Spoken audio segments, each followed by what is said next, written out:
এই ছেলেটা স্কুলে গেলে তার সাথে তার বন্ধুরা অনেক খারাপ আচরণ করে আর তার ব্যাগ থেকে তার সমস্ত বই খাতাগুলো ফেলে দেয়। এরপরে সে বাসায় যাবার সময় একটি ওয়ালে কুকুরের একটি ছবি আঁকে আর ছেলেটি ছবিটা আঁকা শেষ করে যখন বাসায় চলে যেতে থাকে তখন দেখা যায় ছবিটা একটি রোবটিক কুকুরে রূপান্তরিত হয়ে যায়। আর ওই কুকুরটা ওই ছেলেটির পিছু নেয়, কিন্তু তবুও ছেলেটি বুঝতে পারে না।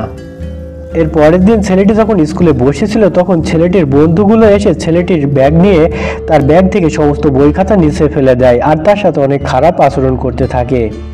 এবং যখন তারা চলে যাচ্ছিল ঠিক তখনই দেখা যায় ছেলেটি বই খাতাগুলো গুছিয়ে নিচ্ছিল। এমন সময় দেখা যায় তার পেন বক্সটি অদৃশ্য হয়ে তাদের মাথায় আঘাত করে।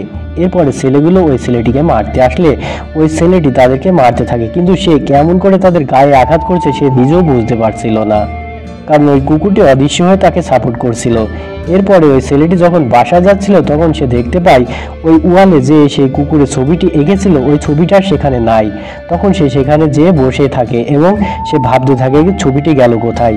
তখনই দেখা যায় আপনা আপনি একটি কুকুর তার সামনে এসে হাজির হয় এবং সে ওই কুকুরটিকে দেখে অনেক ভয় পেয়ে যায় এবং সে চিৎকার দিয়ে দৌড়াতে থাকে। তো বন্ধুরা, আমাদের গল্পটি যদি একটু ভালো লেগে থাকে তো অবশ্যই আমাদের চ্যানেলটি সাবস্ক্রাইব করে দিবেন। ধন্যবাদ সবাইকে।